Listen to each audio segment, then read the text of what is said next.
ang inaasa ko sa inyo, mabuting kalooban. Pero nung nangyayari, kabaliktaran ang nangyayari. Pinanakasot pa kayo ng rosary.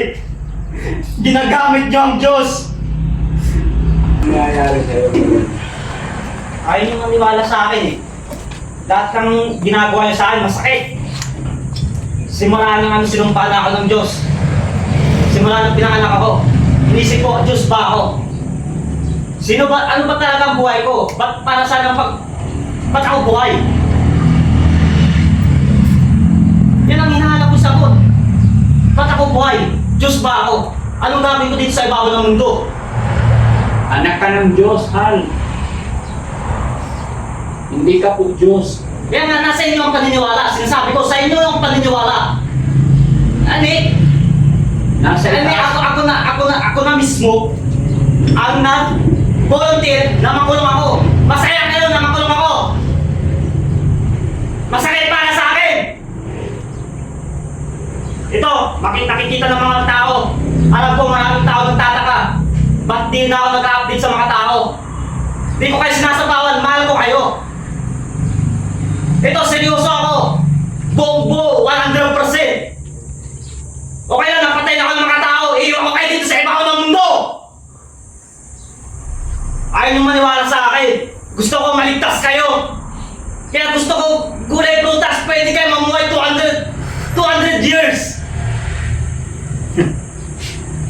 Nasa inyo na ang paniniwala, di ako nagbibiro. Galit na galit ako sa mundo. Galit na galit ako sa Diablo. Hindi galit si tatay sa'yo, Hal. Hindi sila galit sa'yo. Gusto lang ng tatay mo is painumin ka ng gamot para mapakalma ikaw. Kaya ayaw ko. Kaya nga nakikita. Imbis na matuwa kayo nakakatilo sa akin, hindi kayo matutuwa. Hindi ka naman kalmang sila. Kalmang sila ba yan? Eh, siyempre, ang gulo na ng mundo. Hindi ka naman kalmang sa sinasabi mo. Magulo ang mundo tayo. Sinasabi ko sa'yo, daming krimen na nangyayari. Wala na tayong magagawa. Yun na yung nangyari. Kaya saan na Hindi natin. Hal, ang kaguluhan sa mundo, ipaubaya natin sa batas. Hintayin nyo. Mag-ibig ako. Kampi ko ang sarili ko. Kung walang maniniwala sa sarili ko, kampi ko ang sarili ko. Alam na mga tao yan. Sinasabi ko sa inyo, ikaw din, pwede ka masira dahil sa pinigilan mo yung kagustuhan ko. Maraming tao na nangangamusta sa akin. Kamusta ka na, Al? Okay ka lang ba? Scripted ba yung ginagawa? Hindi. Kapag sinasabi nila, scripted yung nasasaktan ako. Gusto ko lang na masakit ang salita ng Diyos. Masakit ang salita ng Diyos. Kung kung ayaw nyo makinig sa akin, iwan nyo ako, ikulong nyo na ako. Hindi namin gagawin sa iyo, Hal. Kaya kami nandito, kaya nandito ang tatay mo para tulungan ka. Relax ka lang, kalma lang. No? Gusto lang namin liwanagin sa isip mo na tayo anak ng Diyos. Hindi po tayo ang Diyos, hindi po. At hindi tayo ang Sa sinasabi mo na, umalis na kayo. Ayaw ka na, pagod na ako sa inyo. Ikaw tayo. Ayaw ko na. Ha? Nasasaktan ako. Masakit para sa akin, ayaw nyo maniwala. Ang Diyos, gusto niya pagmamahal sa mga tao. Ako na ang pinili ng Diyos. Unang-una ang kinakain ko, walay prutas, di ko alam ba't nagkaroon ako ng sakit. Alam ko, takin ng Diablo yun. Ang sinasabi sa inyo, may religion na Jainism. May religion na Jainism, demon god siya. May revolto sila. Kahit search pa yan, Jainism. Kaya tayo nagkakaganto. Kailan tayo? Hindi kasi. Ang parang naganda na ganyan, alam ko. Kung hindi ko papainom ng gamot yan. Pero kung gusto nyo na, patayin nyo na lang ako. Iiwan ko kayo dito sa ibabaw ng mundo. Ayaw nyo maniwala sa akin. Gusto ko lang maligtas kayo. Ayaw ko kayo maghira. Kaya gulit prutas ang kinakain ko eh. Pero kayo na-influence sa akin ng Diablo. Mga Katoliko, mga pastor, alam nila yan, natatakot sila malaman ng katotohanan. Sinasabi ko to, para sa ikabubuti natin. Masakit para sa akin na nililigtas ko kayo, pero ako, ang Diyos, alam niyo yan, ang pamamalang gusto ng Diyos. Namatay si Jesus sa cross dahil sa ating mga tao. Si Jesus nasa langit. Kalmahin mo siya tayo. Kalmahin mo na.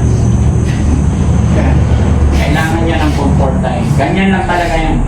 Kasama sa buhay po ito tayo, kasama yan. Pag mga ganyan, kalmahin mo lang po. Hindi po niya alam yan tayo. Kumbaga, kailangan talaga yan. May mga... Ang galing mo magpaliwanag, anak, ano? Masakit na sinasabi ko sa'yo, masasakit na sinasabi ko. Katotohanan yan. Nagtataka ako ba't ako buhay? Para sa ng purpose ko, pangalan mo kakaiba. Alfolibig. Paano kung ako totoo talagang Diyos, iiwan ko kayo sa ibabaw ng mundo? Pwede ako mamatay ng walang kasakitan. Iiwan ko kayo sa ibabaw ng mundo.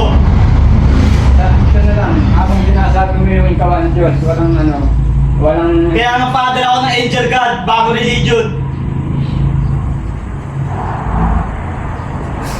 Tinatatagal ko lang loob ko, alam ko pagsubok sa akin ito ni Jesus. Jesus na anak ng father. Ginagabayan niya yung father niya ngayon. Di ako nagbibiro, 100%. Okay na naman kulong ako, iwan niyo na ako dito kung ayaw niyo maniwala sa akin, kulong niyo na ako. Baka ito din sinasabi, revelation na masaya ako para makulong. Pero mukhang hindi naman. Magpapabulit din ako makulong gaya nung nangyari kay nanay. Makukulong ako pero gagawin ko lang dito magpapalakas. Hindi ako iinom ng gamot. Kulong niyo ako. Tingnan niyo kung magwawala ba ako hindi. Nakikita ng mga tao to. Kulong niyo na ako. Hayaan niyo na ako dito. Hindi, Hindi. Hindi ka namin ikukulong. Sige, okay lang. Hindi ka na namin pipilitin, ha? Sinsya ka na. Kasama ko ang tatay mo. Ito ang kagustuhan ng tatay mo na matulungan ka. Lakasan mo pa yung loob mo, kapatid. Ha? Kaya natin to. Huwag kang mag-alala. Hanggat nandito ang Team Daddy Frankie, hanggat nandyan ang tatay at mga kapatid mo, di ba pupuntahan pa natin ang nanay mo? Papasyalan pa natin si RJ tsaka nanay mo. Kaya kailangan lakasan pa natin, walang susubuan. Ha? Mahal ka namin. Mahal na mahal ka ng tatay at mga kapatid mo. Mahal na mahal ka namin. Ha? Salamat kung gano'n. Oo, sige, sige. Iiwanan muna kita ngayon para mapag-usap kayo ng maayos ng tatay mo. Basta tandaan mo, mahal na mahal ka ng Team Daddy Frankie. Hindi ka namin iwan. Hindi ka namin pababayaan. Iwan muna namin ikaw, huwag kang mag-isip, huwag ka munang umalis, huwag ka munang magpagod, okay? Mag-usap kayo magkakapatid, tatay. Tay, pagka ganun nangyayari, comfort mo lang. Kausapin mo lang. Magiging maayos din yan, tay. Maniwala ka po. Ha? Tingnan mo yung tatay mo umiiyak. Kung para sa akin, kulong niyo muna ako. Para hindi ako malis. Dito muna ako. Dito ka lang. Dito muna ako sa kulungan.